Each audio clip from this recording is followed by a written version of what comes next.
Welcome to रोजगार academy. Hello friends, आज का हमारा टॉपिक है संविधान। दोस्तों, ये संविधान की बहुत ही महत्वपूर्ण सीरीज होने वाली है। इसमें हम 5 पार्ट्स कवर करेंगे। आज का हमारा पार्ट ये 1 होगा। ऐसे ही हमारे 100 क्वेश्चंस के पार्ट 1, पार्ट 2, पार्ट 3, पार्ट 4 और पार्ट 5 होंगे। यानी हम लोग इसमें अप्रॉक्स 500 क्वेश्चंस कवर करने वाले हैं, जो कि आपके एग्ज़ाम में बहुत ही हेल्पफुल होगा। तो इसमें वो सभी प्रश्न लिए गए जो आपके एग्ज़ाम में कहीं ना कहीं पूछे गए हैं या तो फिर आने वाले एग्ज़ाम में पूछे जाने की संभावना है। तो चलिए शुरू करते हैं अपनी आज की शानदार सीरीज। पहला क्वेश्चन है, संविधान सभा का स्थायी अध्यक्ष कौन थे? तो इसका करेक्ट ऑप्शन है option number A, Rajendra Prasad, doctor Rajendra Prasad. तो याद रखिएगा, संविधान सभा के स्थायी अध्यक्ष कौन थे? डॉक्टर राजेंद्र प्रसाद। ओके, अगर आपसे पूछा जाए अस्थायी अध्यक्ष कौन थे, तो याद रखिएगा अस्थायी अध्यक्ष कौन थे? सच्चिदानंद सिन्हा जी। ओके, और अगर आपसे पूछा जाए पहली बैठक कब हुई थी संविधान की, तो याद रखिएगा पहली बैठक जो हुई थी वो हुई थी आपकी 9 दिसंबर 1946 को प्रथम बैठक हुई थी। ओके, जिसमें अस्थायी अध्यक्ष कौन चुना गया था? अस्थायी अध्यक्ष चुने गए थे सच्चिदानंद सिन्हा जी। ओके, उसके बाद 11 दिसंबर 1946 को दूसरी बैठक होती है, जिसमें राजेंद्र प्रसाद जी की नियुक्ति होती है, जो कि स्थायी अध्यक्ष चुने जाते हैं। तो इसको भी आप लोग याद रखिएगा। ओके, आइए आगे बढ़ते हैं। अगला क्वेश्चन है, संविधान सभा की प्रारूप समिति के अध्यक्ष कौन थे? तो इसका करेक्ट ऑप्शन है option number B, Bhimrao Ambedkar. तो याद रखिएगा डॉक्टर भीमराव अंबेडकर जी प्रारूप समिति के अध्यक्ष थे। अगर पूछा जाए प्रारूप समिति का गठन कब हुआ था, तो याद रखिएगा 1947 में प्रारूप समिति का गठन हुआ था। ओके, इसको भी याद रखिएगा। आइए आगे बढ़ते हैं। अगला क्वेश्चन है, भारत में संविधान सभा गठित करने का आधार क्या था? तो इसका करेक्ट ऑप्शन है ऑप्शन नंबर ए, कैबिनेट मिशन। और ये कब आया था? ये आया था 1946 में। तो इसको भी याद रखिएगा, भारत में संविधान सभा गठित करने का आधार क्या था? Cabinet mission. 1946 में इसकी स्थापना हुई थी। इसको भी आप लोग याद रखिएगा। दोस्तों, अगर कैबिनेट मिशन की बात की जाए तो ये जो है 1946 में ब्रिटेन के प्रधानमंत्री एटली ने भारत में 3 सदस्यीय एक मंडल भेजा था, जिसमें 3 सदस्य कौन कौन थे? लॉर्ड पैथिक लॉरेंस, सेकंड थे सर स्टेफर्ड क्रिप्स और थर्ड थे एवी अलेक्जेंडर। तो इनको भी आप लोग याद रखिएगा, इनके भी नाम आपसे पूछे जा सकते हैं। ओके, और ये कब आया था? ये आया था दिल्ली में 24 मार्च 1946 को। और इसका मुख्य उद्देश्य अगर पूछा जाए कि कैबिनेट मिशन का मुख्य उद्देश्य क्या था, ओके, तो याद रखिएगा इसका मुख्य उद्देश्य था संविधान सभा का गठन करना। इसका मुख्य उद्देश्य था। ओके, आइए आगे बढ़ते हैं।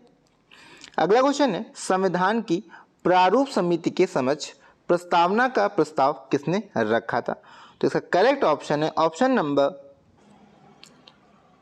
सी, यानी जवाहरलाल नेहरू। तो याद रखिएगा प्रारूप समिति के समक्ष प्रस्तावना का प्रस्ताव जवाहरलाल नेहरू जी ने रखा था। अगर आपसे पूछा जाए कब रखा गया था, तो याद रखिएगा 13 दिसंबर 1946 को पंडित जवाहरलाल नेहरू के द्वारा उद्देश्य प्रस्ताव प्रस्तुत कर संविधान निर्माण का कार्य प्रारंभ किया गया था। तो इसको भी आप लोग याद रखिएगा। ओके, आइए आगे बढ़ते हैं। अगला क्वेश्चन है, संविधान सभा का संवैधानिक सलाहकार किसे नियुक्त किया गया था? तो इसका करेक्ट ऑप्शन है option number A, B N Rao. तो याद रखिएगा संविधान सभा के संवैधानिक सलाहकार का पद श्री बी एन राव को दिया गया था। ओके, आइए आगे बढ़ते हैं। अगला क्वेश्चन है, संविधान को बनाने में कितना समय लगा था? तो इसका करेक्ट ऑप्शन है ऑप्शन नंबर ए, 2 साल 11 माह 18 दिन। तो इसको भी आप लोग याद रखिएगा, कई बार एग्जाम में आपके पूछा जा चुका है। ओके, आइए आगे बढ़ते हैं। नेक्स्ट क्वेश्चन है, भारतीय संविधान के किस भाग को संविधान की आत्मा की संज्ञा दी गई है? तो इसका करेक्ट ऑप्शन है ऑप्शन नंबर सी, प्रस्तावना। तो याद रखिएगा भारतीय संविधान की आत्मा किसे कहा गया? प्रस्तावना को। लेकिन अगर आपसे पूछा जाए डॉक्टर भीमराव अंबेडकर जी के द्वारा भारतीय संविधान की आत्मा किसे कहा गया, तो वो कहा गया मौलिक अधिकार को, फंडामेंटल राइट्स, आर्टिकल 32। तो इसको भी आप लोग याद रखिएगा, आर्टिकल 32 को संविधान की आत्मा कहा गया, किसके द्वारा? भीमराव अंबेडकर जी के द्वारा कहा गया। आइए आगे बढ़ते हैं। नेक्स्ट क्वेश्चन है, भारत के संविधान की प्रस्तावना में प्रथम संशोधन कब हुआ? तो इसका करेक्ट ऑप्शन है ऑप्शन नंबर ए, यानी 1976 में प्रस्तावना में प्रथम संशोधन किया गया था। तो इसको भी याद रखिएगा। आइए देखते हैं इसमें क्या संशोधन किया गया था। तो याद रखिएगा 42वां संविधान संशोधन 1976 द्वारा प्रस्तावना में समाजवादी और पंथ निरपेक्ष शब्द जोड़े गए थे और राष्ट्र की एकता को राष्ट्र की एकता और अखंडता से प्रस्थापित किया गया था, यानी कि राष्ट्र की एकता शब्द को हटाकर राष्ट्र की एकता और अखंडता जोड़ा गया था। तो इसको याद रखिएगा, यानी कि समाजवादी, पंथ निरपेक्ष और अखंडता, ये 3 शब्द इसमें जोड़े गए थे 1976 में 42वें संविधान संशोधन के द्वारा। ओके, तो इसको भी आप लोग याद रखिएगा, इंपॉर्टेंट क्वेश्चन आपके एग्जाम में बन सकता है। आगे बढ़ते हैं। नेक्स्ट क्वेश्चन है, भारतीय संविधान की प्रस्तावना के अनुसार भारत शासन की शक्ति किसके पास है? तो इसका करेक्ट ऑप्शन है ऑप्शन नंबर बी, यानी जनता के पास। तो याद रखिएगा, भारत की प्रस्तावना के अनुसार भारत शासन की शक्ति किसके पास है? जनता के पास। ओके, आइए आगे बढ़ते हैं। नेक्स्ट क्वेश्चन है, भारतीय संविधान का अभिभावक कौन है? तो इसका करेक्ट ऑप्शन है ऑप्शन नंबर ए, सर्वोच्च न्यायालय। तो इसको भी याद रखिएगा, भारतीय संविधान का अभिभावक किसे कहा गया है? तो सर्वोच्च न्यायालय को कहा गया है। ओके, क्योंकि आखिरी निर्णय इसी का होगा। तो इसको भी आप लोग याद रखिएगा। अगला क्वेश्चन है, भारतीय संविधान में कितनी अनुसूचियां हैं?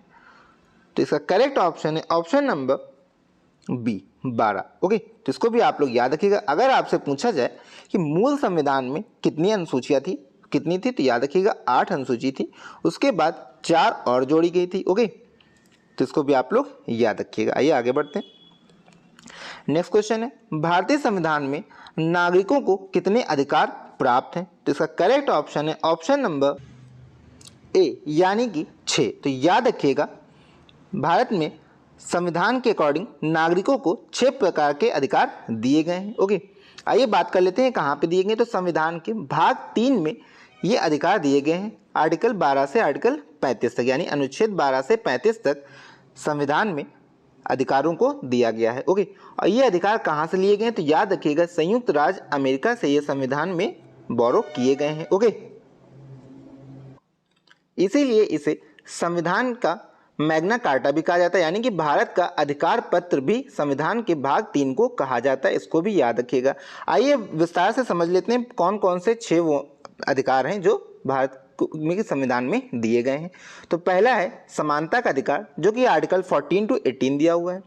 सेकेंड है स्वतंत्रता का अधिकार, जो कि 19 to 22 दिया है। उसके बाद आता है थर्ड, शोषण के विरुद्ध अधिकार, जो कि आर्टिकल 23 से 24 में दिया गया है। ओके, फिर उसके बाद आता है 4th नंबर पे धार्मिक स्वतंत्रता का अधिकार, जो कि आर्टिकल 25 से 28 में दिया गया है।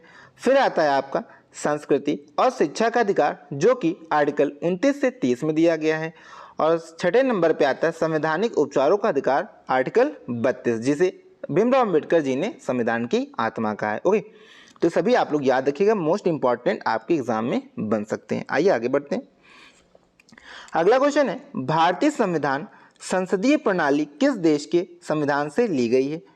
तो इसका करेक्ट ऑप्शन है ऑप्शन नंबर ए, यानी इंग्लैंड से। तो याद रखिएगा, भारत में जो संसदीय प्रणाली है वो किस देश से बोरो की गई है? तो वो ली गई है आपकी इंग्लैंड से। तो इसको भी आप लोग याद रखिएगा।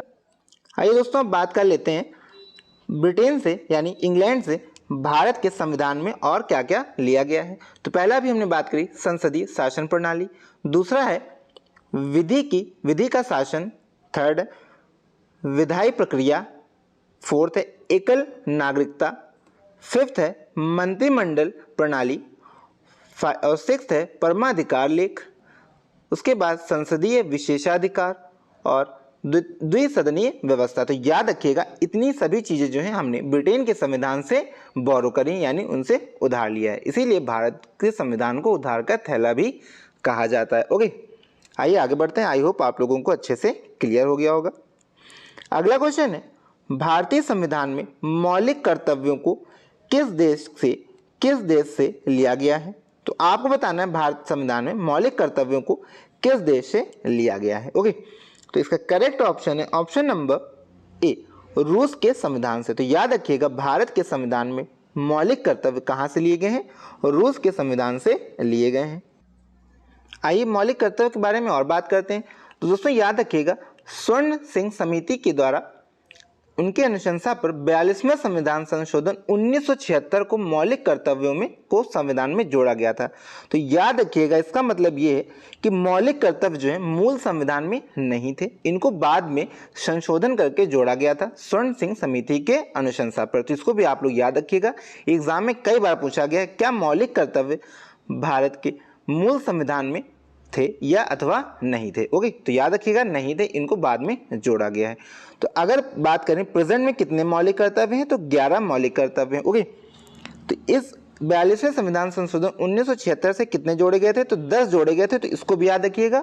और जो 11वां जोड़ा गया था वो जोड़ा गया था 86वें संविधान संशोधन से, जिसमें क्या दिया हुआ है, जिसमें दिया है कि माता पिता या संरक्षक द्वारा 6 से 14 वर्ष के बच्चों हेतु प्राथमिक शिक्षा प्रदान करना दिया गया है। ओके, तो ये भी आप लोग याद रखिएगा। ओके, आइए आगे बढ़ते हैं। अगला क्वेश्चन है भारत के राष्ट्रपति की आपातकालीन शक्तियां किस देश से ली गई हैं। तो इसका करेक्ट ऑप्शन है ऑप्शन नंबर ए, जर्मनी। तो याद रखिएगा भारत के राष्ट्रपति की आपातकालीन यानी इमरजेंसी जो पावर्स हैं वो जर्मनी के संविधान से ली गई हैं। आइए दोस्तों बात कर लेते हैं आपातकाल के जो प्रोविजंस हैं उसके बारे में।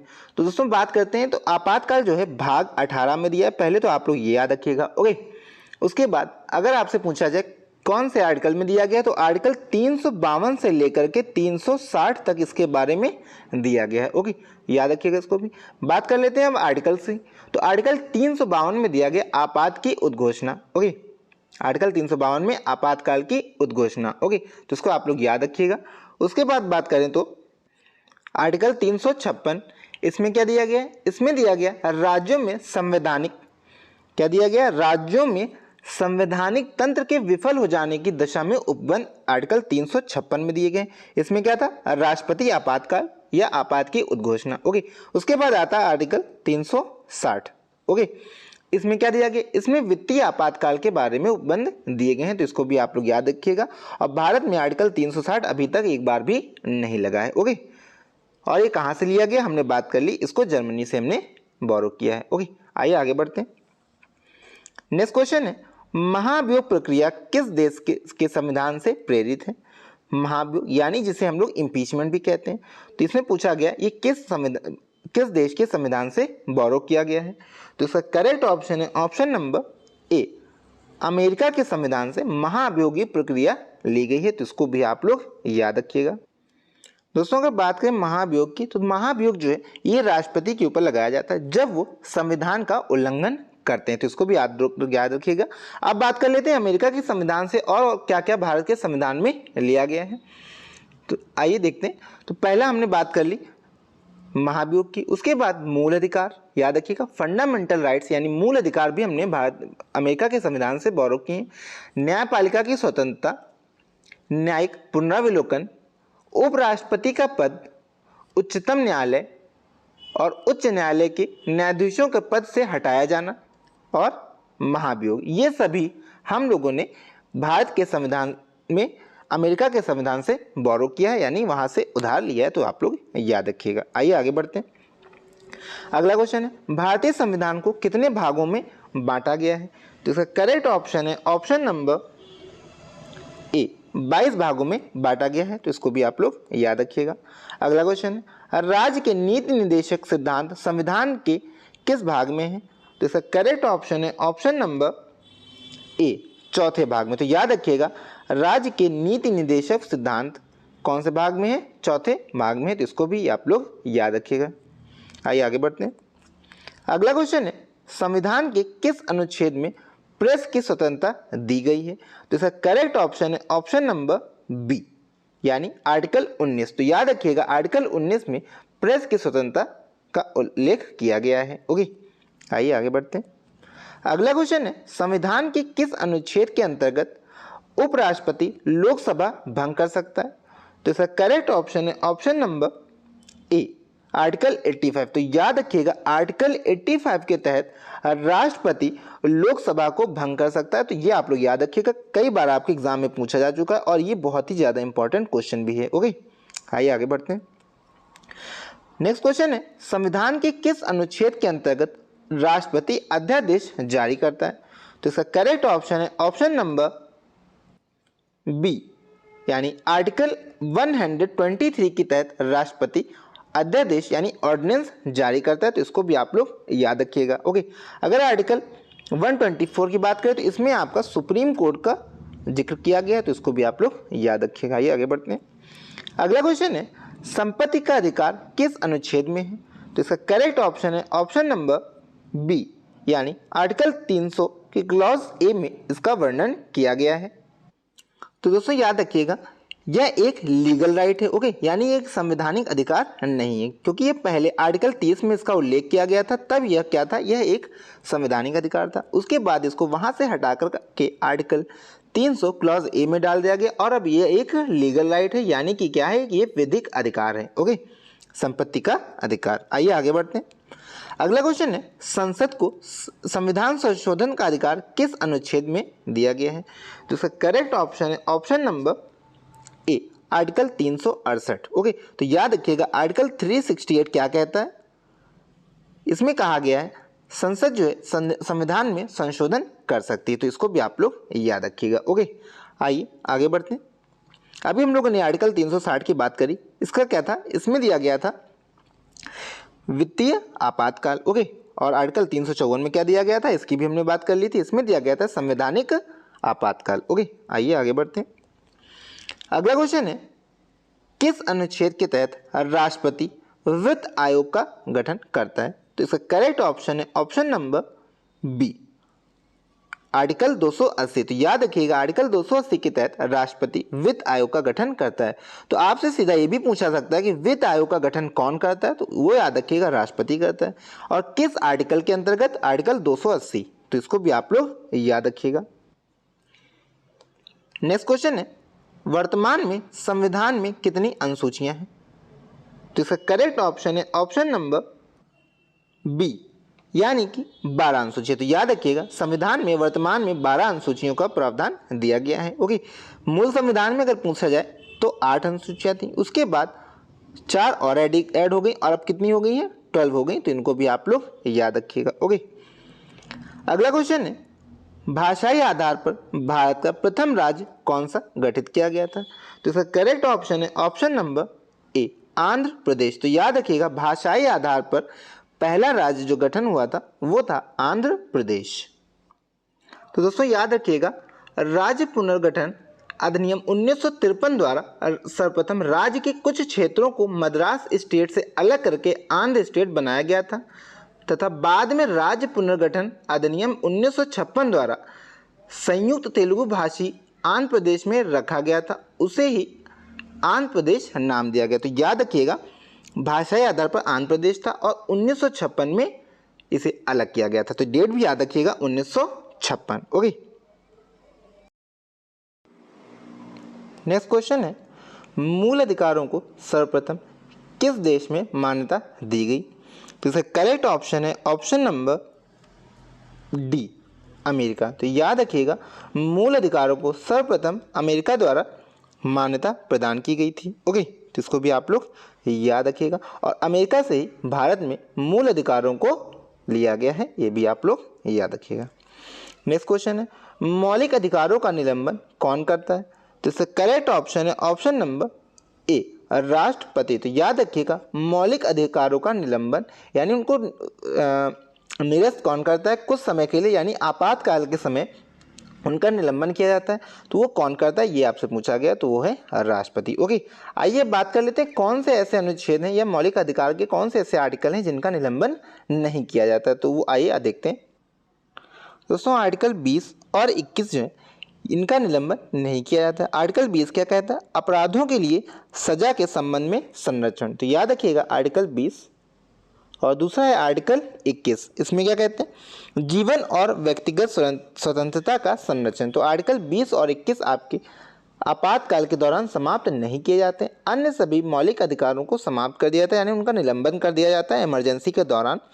अगर आपसे पूछा जाए कि इनका जो निलंबन है वो किस अनुच्छेद के अंतर्गत किया जाता है, तो याद रखिएगा आर्टिकल 359 के अंतर्गत मूल अधिकार यानी मौलिक अधिकारों का निलंबन किया जाता है, तो इसको भी आप लोग याद रखिएगा। ओके, और आर्टिकल 358 के अंतर्गत आर्टिकल 19 का निलंबन किया जाता है, तो ये भी आप लोग याद रखिएगा। आइए आगे बढ़ते हैं।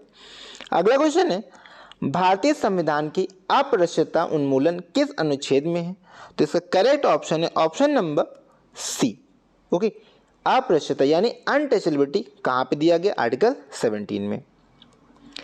नेक्स्ट क्वेश्चन है, संपत्ति के मौलिक अधिकार को किस संशोधन द्वारा समाप्त किया गया था? तो इसका करेक्ट ऑप्शन है ऑप्शन नंबर ए, 44वें संविधान संशोधन द्वारा इसको समाप्त किया गया था, तो इसको भी आप लोग याद रखिएगा।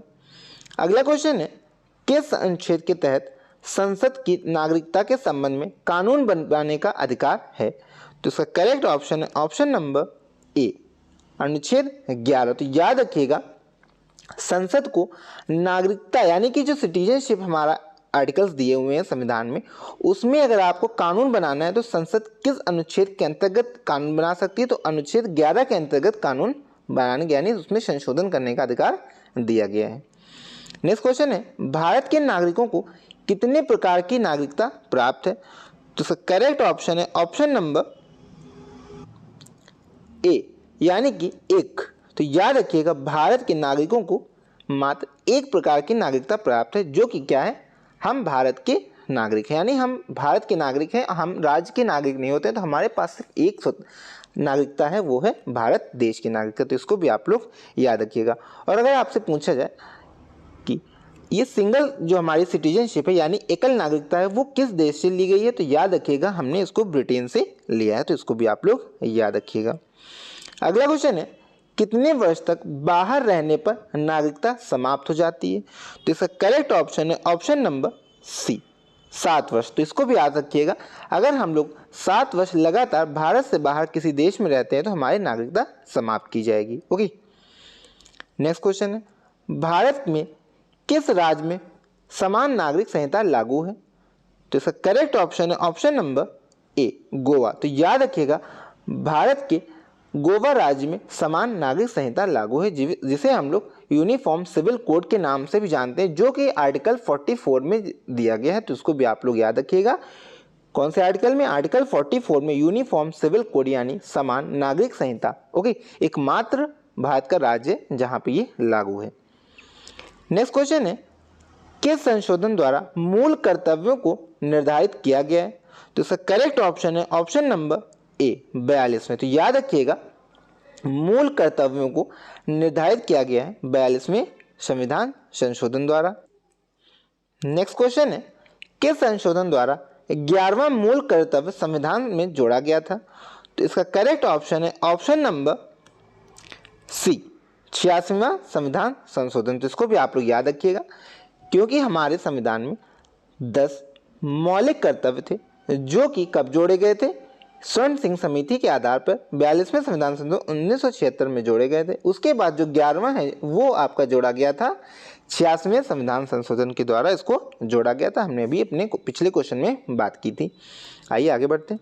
नेक्स्ट क्वेश्चन है, संसद के किस सदन को प्रतिनिधि सभा कहा जाता है? तो इसका करेक्ट ऑप्शन है ऑप्शन नंबर ए, लोकसभा। तो याद रखिएगा लोकसभा को प्रतिनिधि सभा भी कहा जाता है। ओके, आइए आगे बढ़ते हैं। अगला क्वेश्चन है, एक वर्ष में कम से कम कितनी बार संसद की बैठक होना आवश्यक है? तो इसका करेक्ट ऑप्शन है ऑप्शन नंबर ए, 2 बार। तो याद रखिएगा एक वर्ष में मिनिमम 2 बार संसद की बैठक होना आवश्यक है, यानी कि एक बैठक के बीच अंतराल 6 महीने से अधिक नहीं होना चाहिए। तो इसको भी आप लोग याद रखिएगा। इसमें प्रश्न बनता है कि एक बैठक के बीच में कितने समय का अंतराल नहीं होना चाहिए? तो 6 महीने से अधिक का अंतराल नहीं होना चाहिए। ओके, तो इसको भी आप लोग याद रखिएगा।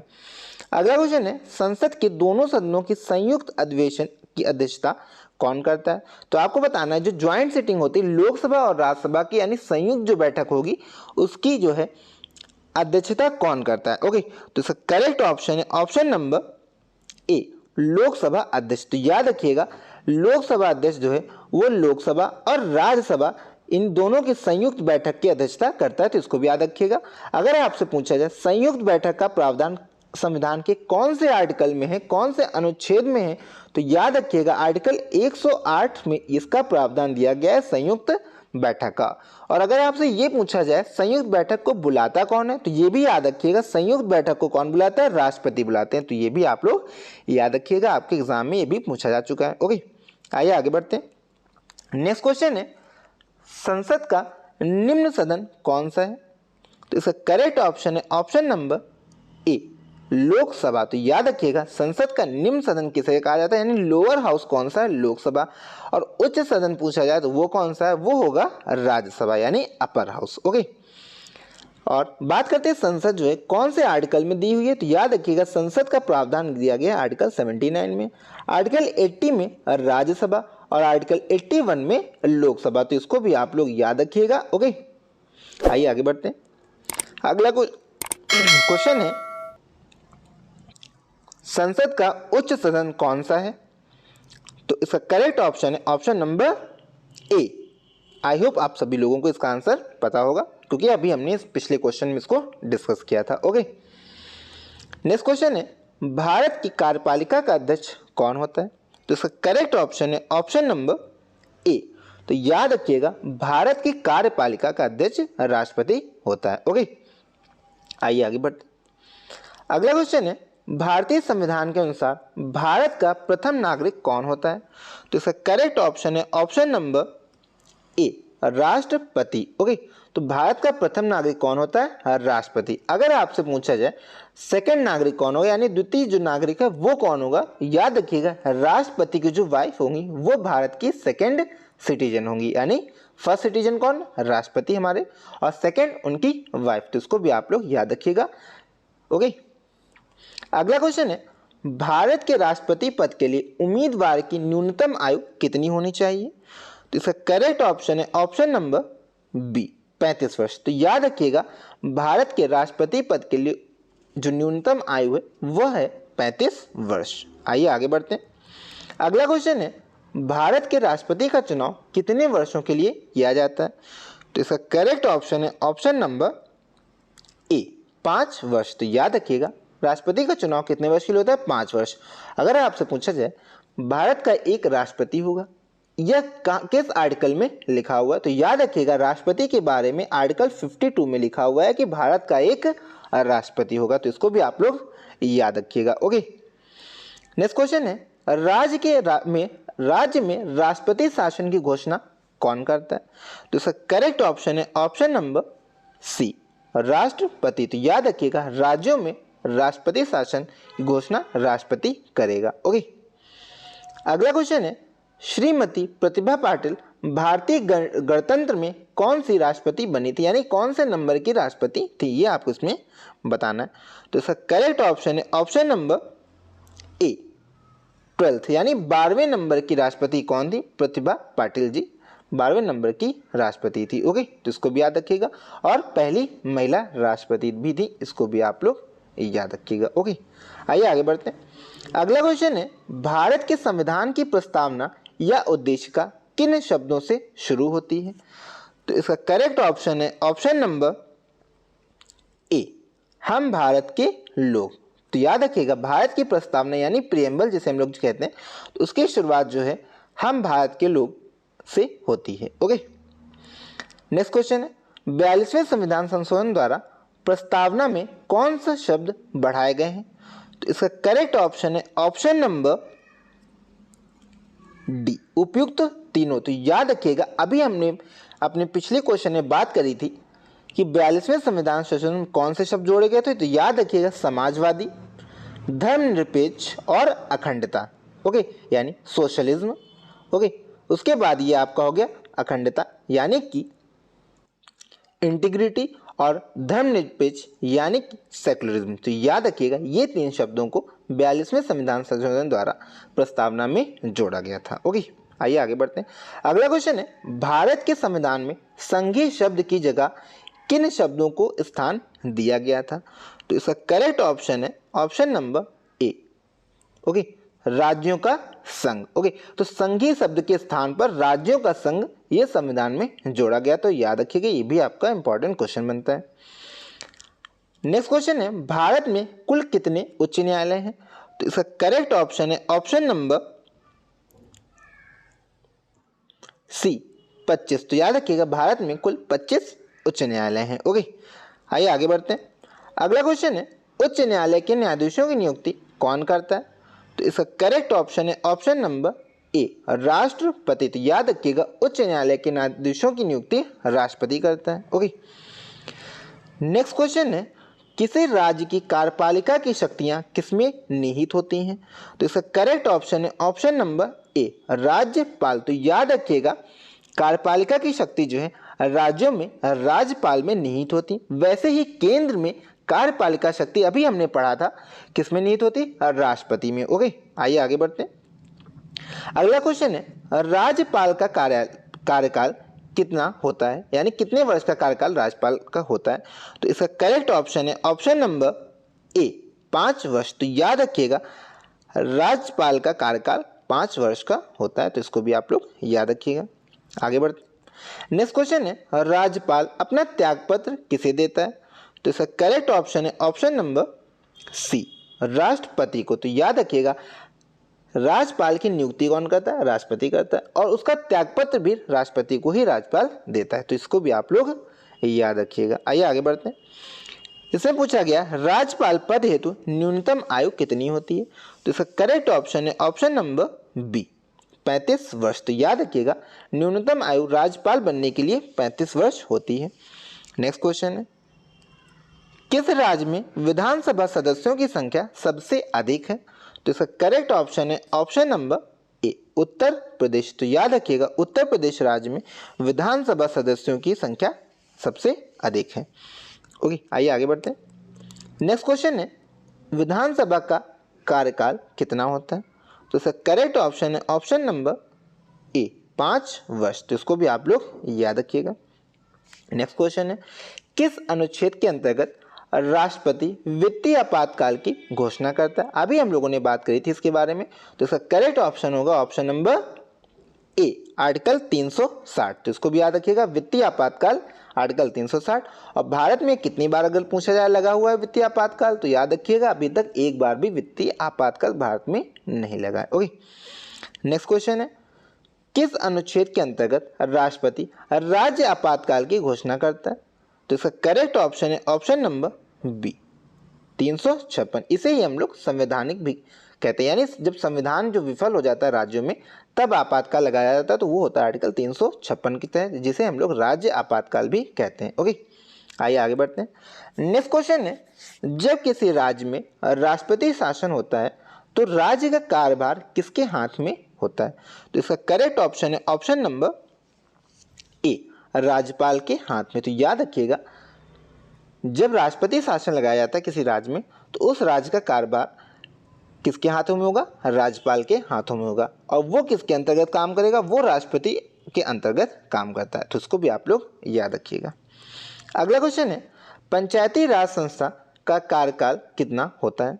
तो इसका करेक्ट ऑप्शन है ऑप्शन नंबर ए, 5 वर्ष। तो याद रखिएगा, पंचायती जो राज संस्था होती है उनका भी कार्यकाल 5 वर्ष होता है। नेक्स्ट क्वेश्चन है, किसके सिफारिश पर भारत में पंचायती राज व्यवस्था की स्थापना की गई थी? तो इसका करेक्ट ऑप्शन है ऑप्शन नंबर ए, बलवंत राय मेहता समिति। मोस्ट इंपॉर्टेंट क्वेश्चन है आपके एग्जाम पॉइंट ऑफ व्यू से। तो याद रखिएगा, बलवंत राय मेहता समिति पंचायती राज व्यवस्था से संबंधित है। ओके, अगर पूछा जाए किस वर्ष में इसकी स्थापना की गई थी या संविधान में कब जोड़ा गया था, तो याद रखिएगा 11वीं अनुसूची यानी 11th शेड्यूल, और ईयर पूछा जाए तो 1993। ओके, 1993 को इसे जोड़ा गया था, याद रखिएगा। और इसमें कितने विषय हैं? तो याद रखिएगा, भारतीय संविधान में 29 विषय दिए गए हैं पंचायत में। ओके, तो अगर आपसे पूछा जाए पंचायत व्यवस्था में कितने विषय? 29। कब जोड़ा गया? 1993, 11वीं अनुसूची में इसको जोड़ा गया था। और अगर आपसे पूछा जाए संविधान में कौन से आर्टिकल में पंचायत का उल्लेख दिया गया, तो याद रखिएगा आर्टिकल 40 में पंचायत का उल्लेख दिया गया। तो इसको भी आप लोग ये याद रखिएगा। आइए आगे बढ़ते हैं। नेक्स्ट क्वेश्चन है, भारत में मंत्रिमंडलीय व्यवस्था के जन्मदाता कौन है? तो इसका करेक्ट ऑप्शन है ऑप्शन नंबर ए वायसराय लॉर्ड कैनिंग। तो याद रखिएगा मंत्रिमंडलीय व्यवस्था के जनक कौन है या जन्मदाता कौन है? Lord Canning. ओके, आइए आगे बढ़ते हैं। नेक्स्ट क्वेश्चन है, भारतीय संसदीय प्रणाली कहाँ से ली गई है? तो ये हमने अभी इस पे चर्चा की थी। तो इसका करेक्ट ऑप्शन है ऑप्शन नंबर ए ब्रिटेन। ओके, तो इसको भी आप लोग याद रखिएगा। अगला क्वेश्चन है, संविधान में कल्याणकारी राज्य का आदेश कौन देता है? तो इसका करेक्ट ऑप्शन है ऑप्शन नंबर ए राज्य के नीति निदेशक तत्व। तो याद रखिएगा राज्य के नीति निदेशक तत्व जो है वो संविधान में कल्याणकारी राज्य की परिभाषा दर्शाते हैं। ओके, तो इसको भी आप लोग याद रखिएगा। और इनका उल्लेख जो है ये आर्टिकल 36 यानी 36 से लेकर 51 तक दिया गया है। तो इसको भी आप लोग याद रखिएगा। 36 से 51 directive principles of state policy यानी राज्य के नीति निदेशक तत्वों का उल्लेख दिया गया। ओके, तो इसको भी आप लोग याद रखिएगा। आइए आगे बढ़ते हैं। नेक्स्ट क्वेश्चन है, राज्य के नीति निदेशक सिद्धांतों के अनुसार किस आयु तक के बच्चों को निःशुल्क व अनिवार्य शिक्षा का प्रावधान है? तो इसका करेक्ट ऑप्शन है ऑप्शन नंबर ए 14 वर्ष। तो याद रखिएगा 14 वर्ष तक के बच्चों को निःशुल्क शिक्षा व अनिवार्य शिक्षा का प्रावधान इसमें दिया गया है। तो इसको भी आप लोग याद रखिएगा। ओके, अगर आपसे पूछा जाए यह प्रावधान किस अनुच्छेद में दिया गया है तो क्या बताएंगे आप लोग? तो इसका आंसर होगा आर्टिकल 45। तो इसको भी याद रखिएगा आर्टिकल 45 जो कि कहाँ पे दिया गया है? राज्य के नीति निदेशक तत्वों में क्या कहा गया? बच्चों को निःशुल्क व अनिवार्य शिक्षा का प्रावधान। ओके, आगे बढ़ते हैं। संविधान में मूल कर्तव्यों का वर्णन किस अनुच्छेद में है? तो इसका करेक्ट ऑप्शन है ऑप्शन नंबर ए यानी 51 क्लॉज ए में इसका वर्णन दिया गया। तो इसको भी आप लोग याद रखिएगा जो कि पार्ट यानी भाग 4 ए में दिया गया है। ओके, आइए आगे बढ़ते हैं। नेक्स्ट क्वेश्चन है, भारत की संघीय व्यवस्थापिका को किस नाम से जाना जाता है? तो इसका करेक्ट ऑप्शन है ऑप्शन नंबर ए संसद। तो याद रखिएगा भारत की संघीय व्यवस्थापिका को संसद के नाम से जाना जाता है। नेक्स्ट क्वेश्चन है, संसद का स्थायी सदन कौन सा है? तो इसका करेक्ट ऑप्शन है ऑप्शन नंबर ए राज्यसभा। तो याद रखिएगा संसद का स्थायी सदन कौन सा? राज्यसभा। ओके, आइए आगे बढ़ते हैं। नेक्स्ट क्वेश्चन है, भारतीय संविधान का तीसरा अंग कौन सा है? तो इसका करेक्ट ऑप्शन है ऑप्शन नंबर सी राष्ट्रपति। तो याद रखिएगा भारतीय संविधान का तीसरा अंग कौन है? राष्ट्रपति। तो पहला कौन सा? लोकसभा, दूसरा राज्यसभा और तीसरा राष्ट्रपति। यानी इन तीनों से मिल करके क्या कहलाती है? संसद हमारे यानी भारतीय संसद कहलाती है। तो इसको भी आप लोग याद रखिएगा। आइए आगे बढ़ते हैं। नेक्स्ट क्वेश्चन है, स्वतंत्र भारत में अब तक कितनी बार संयुक्त अधिवेशन हो चुके हैं? तो इसका करेक्ट ऑप्शन है ऑप्शन नंबर बी 4 बार। तो संयुक्त अधिवेशन अभी हमने बात करी, इसका जो उल्लेख है वो आर्टिकल 108 में दिया है संयुक्त अधिवेशन।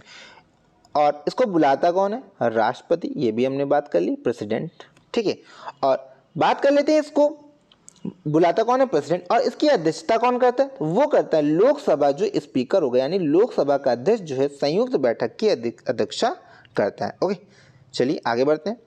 नेक्स्ट क्वेश्चन है, संसदीय प्रणाली को कौन सी प्रथा भारत की देन है? इसमें पूछा गया संसदीय जो प्रणाली उसमें जो प्रथा है, ठीक है, उनमें से भारत की देन कौन सी है? ओके, तो इसका करेक्ट ऑप्शन है ऑप्शन नंबर ए शून्य काल 0R। तो याद रखिएगा जो शून्य काल होता है या 0R वो भारत की देन है। तो इसको भी आप लोग याद रखिएगा, यानी इसको हम लोगों ने किसी भी देश से बोरो नहीं किया यानी उधार नहीं लिया, ये भारत की खुद की देन है। ओके, आगे बढ़ते हैं। नेक्स्ट क्वेश्चन है, संसद की कार्यवाही में प्रथम विषय कौन सा होता है? तो इसका करेक्ट ऑप्शन है ऑप्शन नंबर बी प्रश्नकाल। तो याद रखिएगा संसद की जब कार्यवाही होती है उसमें जो प्रथम सेशन होता है या प्रथम विषय जो होता है वो प्रश्नकाल होता है। ओके, अगला क्वेश्चन है, अध्यादेश जारी करने का अधिकार राष्ट्रपति को कौन सा अधिकार है? ओके, तो आपको बताना है जो राष्ट्रपति अध्यादेश जारी करता है आर्टिकल 123 के तहत। याद रखिएगा अध्यादेश आर्टिकल 123 के तहत या राष्ट्रपति का कौन सा अधिकार है? ओके, तो इसका करेक्ट ऑप्शन है ऑप्शन नंबर ए यह है विधायी अधिकार, तो इसको भी याद रखिएगा। विधायी अधिकार के अंतर्गत आता है अध्यादेश जारी करना। ओके, नेक्स्ट क्वेश्चन है भारत का संवैधानिक अध्यक्ष कौन होता है? तो इसका करेक्ट ऑप्शन है ऑप्शन नंबर ए, राष्ट्रपति। संवैधानिक अध्यक्ष राष्ट्रपति होता है। नेक्स्ट क्वेश्चन है भारत किसी राज्य में राष्ट्रपति शासन कितने समय के लिए रह सकता है? तो इसका करेक्ट ऑप्शन है ऑप्शन नंबर बी, 3 वर्ष। तो इसको भी आप लोग याद रखिएगा, 3 वर्षों तक राष्ट्रपति शासन लगाया जा सकता है। आगे बढ़ते हैं। नेक्स्ट क्वेश्चन है उपराष्ट्रपति के चुनाव हेतु कौन सी प्रणाली अपनाई जाती है? तो इसका करेक्ट ऑप्शन है ऑप्शन नंबर ए, एकल संक्रमणी प्रणाली। ओके, यानी सिंगल ट्रांसफरेबल वोटिंग सिस्टम। इसको भी आप लोग याद रखिएगा। अगला क्वेश्चन है भारत के उपराष्ट्रपति का चुनाव कैसे होता है? तो इसका करेक्ट ऑप्शन है ऑप्शन नंबर ए, संसद के दोनों सदनों द्वारा। ओके, तो इसको भी याद रखिएगा। आइए आगे बढ़ते हैं। नेक्स्ट क्वेश्चन है उपराष्ट्रपति अपना त्यागपत्र किसे देता है? इस पे हमने अभी बात करी थी, तो किसे देता है? इसका करेक्ट ऑप्शन होगा ऑप्शन नंबर ए, राष्ट्रपति को। ओके, अगला क्वेश्चन है भारत के प्रथम उपराष्ट्रपति कौन थे? तो इसका करेक्ट ऑप्शन है option number A, Sarvepalli Radhakrishnan ji जो है भारत के प्रथम उपराष्ट्रपति थे। अगला क्वेश्चन है भारत में लगातार 2 बार उपराष्ट्रपति कौन रहे थे? तो इसका करेक्ट ऑप्शन है option number A, Sarvepalli Radhakrishnan. तो याद रखिएगा प्रथम भी ये थे और लगातार 2 बार रहने वाले भी उपराष्ट्रपति सर्वपल्ली राधाकृष्णन जी थे। ओके, अगला क्वेश्चन है उपराष्ट्रपति का कार्यकाल कितना होता है? तो इसका करेक्ट ऑप्शन है ऑप्शन नंबर बी, 5 वर्ष। तो इसको भी याद रखिएगा। अगला क्वेश्चन है उपराष्ट्रपति किस सदन का सदस्य नहीं हो सकता है? तो इसका करेक्ट ऑप्शन है ऑप्शन नंबर ए, राज्यसभा। तो याद रखिएगा उपराष्ट्रपति राज्यसभा का सदस्य नहीं होता है। ओके, तो याद रखिएगा, लेकिन इसकी अध्यक्षता करता है। ओके, आइए आगे बढ़ते हैं। नेक्स्ट क्वेश्चन है राज्यसभा सदस्य का कार्यकाल कितना होता है? तो इसका करेक्ट ऑप्शन है ऑप्शन नंबर ए, 6 वर्ष। तो याद रखिएगा राज्यसभा के सदस्यों का कार्यकाल 6 वर्ष होता है और इनका रिटायरमेंट जो है 1/3 जो है हर 2 सालों में 1/3 मेंबर जो है वो रिटायर होते रहते हैं। ओके, तो उसको भी आप लोग याद रखिए, पूछा जाता है कि हर 2 सालों में राज्यसभा के कितने मेंबर, तो 1/3 मेंबर रिटायर होते हैं। ओके, अगला क्वेश्चन है राज्यसभा का सदस्य बनने के लिए न्यूनतम आयु कितनी होनी चाहिए? तो इसका करेक्ट ऑप्शन है ऑप्शन नंबर ए, 30 वर्ष। तो याद रखिएगा राज्यसभा का सदस्य बनने की न्यूनतम आयु 30 वर्ष होनी चाहिए। नेक्स्ट क्वेश्चन है राज्यसभा की 2 बैठकों के मध्य सामान्यतः कितना होना चाहिए? ओके, यानी जो समय अंतर है 2 बैठकों के बीच वो कितना होना चाहिए? तो इसका करेक्ट ऑप्शन है अधिकतम 6 माह, यानी कि ऑप्शन नंबर बी। तो याद रखिएगा अधिकतम 6 माह का अंतराल होना चाहिए। नेक्स्ट क्वेश्चन है लोकसभा का सदस्य बनने के लिए न्यूनतम आयु कितनी होनी चाहिए? तो इसका करेक्ट ऑप्शन है ऑप्शन नंबर ए, 25 वर्ष। तो याद रखिएगा राज्यसभा के लिए 30 वर्ष और लोकसभा के लिए 25 वर्ष। नेक्स्ट क्वेश्चन है बजट किसके द्वारा पारित किया जाता है? तो इसका करेक्ट ऑप्शन होगा ऑप्शन नंबर ए, लोकसभा द्वारा। तो बजट जो है लोकसभा द्वारा पारित किया जाता है। अगला क्वेश्चन है किस विधेयक को केवल लोकसभा ही पारित कर सकती है? तो इसका करेक्ट ऑप्शन है ऑप्शन नंबर ए, वित्तीय विधेयक। तो याद रखिएगा वित्तीय विधेयक जो होगा वो मात्र लोकसभा पारित करेगी। ओके, इसमें राज्यसभा का कोई भी रोल नहीं होता है, उसमें केवल वो जाएगा और उनको राज्यसभा को उसको जो है ऑटोमेटिकली पास करना पड़ता है और नहीं करेंगे तो 14 डेज के बाद ऑटोमेटिकली पास मान लिया जाता है। ओके, आइए आगे बढ़ते हैं। नेक्स्ट क्वेश्चन है भारत के प्रधानमंत्री की नियुक्ति कौन करता है? तो इसका करेक्ट ऑप्शन है ऑप्शन नंबर ए, राष्ट्रपति। तो याद रखिएगा भारत के प्रधानमंत्री की नियुक्ति यानी इनका अपॉइंटमेंट जो है वो राष्ट्रपति करता है। ओके, नेक्स्ट क्वेश्चन है प्रधानमंत्री का कार्यकाल कितना होता है? तो इसका करेक्ट ऑप्शन है ऑप्शन नंबर ए, 5 वर्ष। तो याद रखिएगा प्रधानमंत्री का कार्यकाल 5 वर्ष का होता है। अगला क्वेश्चन है प्रधानमंत्री बनने के लिए न्यूनतम आयु कितनी होनी चाहिए? तो इसका करेक्ट ऑप्शन है ऑप्शन नंबर ए, 25 वर्ष। नेक्स्ट क्वेश्चन है किस प्रधानमंत्री के कार्यकाल में 2 उप प्रधानमंत्री हुए? ओके, तो इसका करेक्ट ऑप्शन है ऑप्शन नंबर ए, मोरारजी देसाई। तो याद रखिएगा मोरारजी देसाई जो है जब प्रधानमंत्री थे तो इनके समय पर 2 उप प्रधानमंत्री भी थे, तो इसको भी आप लोग याद रखिएगा। आगे बढ़ते हैं। लोकसभा का अस्थायी अध्यक्ष कौन नियुक्त करता है? तो अस्थायी अध्यक्ष नियुक्त किया जाता है राष्ट्रपति जी के द्वारा, इसको भी आप लोग याद रखिएगा। ओके, अगला क्वेश्चन है लोकसभा अध्यक्ष अपना त्यागपत्र किसे सौंपता है? तो इसका करेक्ट ऑप्शन है ऑप्शन नंबर सी, लोकसभा उपाध्यक्ष को। तो लोकसभा अध्यक्ष त्यागपत्र लोकसभा उपाध्यक्ष को देता है। अगला क्वेश्चन है निर्णायक मत देने का अधिकार किसको है?